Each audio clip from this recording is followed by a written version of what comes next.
নমস্কার। পশ্চিমবঙ্গের হাজার হাজার চাকরি প্রার্থীদের যোগ্য এবং মেধাবী হওয়া সত্ত্বেও তবে কি আর চাকরি হবে না? বর্তমান সরকার বলে দিয়েছেন ১০০% নিয়োগ নয়। সরকারি চাকরিতে এবারে কাটছাঁটে মাথায় হাত কর্মরত রাজ্য সরকারি কর্মচারীদেরও। একদম ঠিকই শুনেছেন বন্ধুরা। সম্পূর্ণ বিষয়টি ডিটেলসে যাওয়ার আগে চ্যানেলে নতুন হলে চ্যানেলটিকে সাবস্ক্রাইব করে বেল আইকনটি বাজিয়ে অল নোটিফিকেশন অন করে দেবেন এই ধরনের গুরুত্বপূর্ণ আপডেট সবার আগে পেতে। বন্ধুরা, এই মুহূর্তে পশ্চিমবঙ্গের মুখ্য সচিব একটি মারাত্মক নির্দেশ দিলেন। তিনি বলেছেন, খুব প্রয়োজন না পড়লে নতুন নিয়োগ নয়। অন্তত সেরকমই বার্তা দিলেন মুখ্য সচিব এবং অর্থ সচিব পরিষ্কার জানিয়ে দিয়েছেন, খুব বেশি হলে অনুমোদিত শূন্যপদের 50% নেওয়া যেতে পারে, কিন্তু তার থেকে একদমই বেশি নয়। এই নির্দেশের পরেই যোগ্য চাকরি প্রার্থীদের আবারও টেনশন শুরু।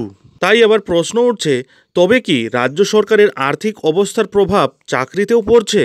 তাই ১০০% নিয়োগের পথে হাঁটতে পারছে না রাজ্য সরকার।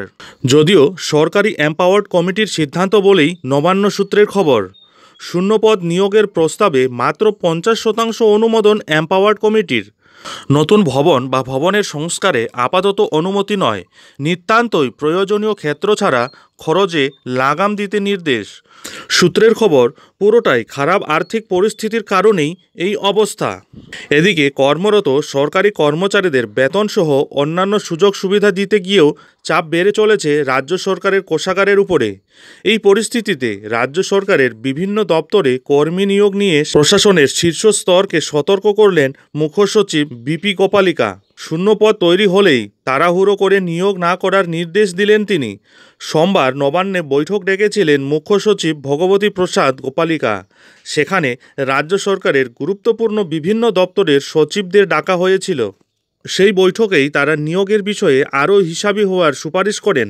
বন্ধুরা, স্বরাষ্ট্র দপ্তরের প্রস্তাব ছিল যে শিলিগুড়ি কমিশনারেটের 8টি থানা এবং ট্রাফিক গার্ডের জন্য মোট 436 জন সিভিক ভলেন্টিয়ারের প্রয়োজন। সেই জন্য বছরে খরচ হবে প্রায় 5.02 কোটি টাকা। স্কুল শিক্ষা দপ্তরের প্রস্তাব ছিল যে মোট 190টি শূন্যপদ পূরণ করার ব্যবস্থা নিতে হবে। সেক্ষেত্রে বছরে প্রায় 11.60 কোটি টাকা খরচের বিষয়ে রয়েছে। খাদ্য প্রক্রিয়াকরণ দপ্তর আবার জানিয়েছে তাদের দরকার 28 জন নিরাপত্তা রক্ষী এবং 142 জন উদ্যান পালন প্রযুক্তি সহায়ক। এক্ষেত্রে সরকারকে বছরে ব্যয় করতে হবে 5.74 কোটি টাকা। সেই সঙ্গে স্বাস্থ্য দপ্তর, পূর্ত দপ্তর, শ্রম দপ্তর এবং কৃষি দপ্তরেও কিছু নিয়োগের কথা ওঠে। তবে মুখ্য সচিব জানিয়ে দিয়েছেন, খুব বেশি হলে অনুমোদিত শূন্যপদের 50% নেওয়া যেতে পারে। যদিও বর্তমানে কর্মরত সরকারি কর্মচারীদের সংখ্যা কমানোর কোনো পরিকল্পনা নেই রাজ্য সরকারের, তবে ওয়াকিবহাল মহল সূত্রে খবর, খুব বেশি নিয়োগ করে খরচ বাড়াতে চাইছে না রাজ্য সরকার। শুধুমাত্র খুব প্রয়োজন সাপেক্ষেই নিয়োগের পরামর্শ দেন তারা। সূত্রের খবর, বৈঠকে মুখ্য সচিব পরামর্শ দিয়ে বলেন, বুঝে সুঝে কর্মী নিয়োগ করতে হবে। শূন্যপদ হলেই লাফিয়ে নিয়োগ করতে হবে এমনটা নয়। যতটুকু প্রয়োজন, যতটুকু না হলে নয়, ততটুকুই নিয়োগ করতে হবে। অনেকেই মনে করছেন রাজ্যে নানা ধরনের ভাতা দেওয়া হয়ে থাকে, যার জন্য বিপুল পরিমাণ অর্থ প্রতি মাসে খরচ হয়ে যাচ্ছে, তাই রাজ্যের এই অবস্থা। তাই আবার প্রশ্ন উঠছে, নিয়োগ না দিয়ে শুধুমাত্র ভাতা দিয়েই কি খুশি করা যাবে শিক্ষিত বেকার সমাজকে? এই নিয়ে আপনারা কি ভাবছেন? আপনাদের মতামত অবশ্যই কমেন্ট বক্সে কমেন্ট করে জানাতে ভুলবেন না।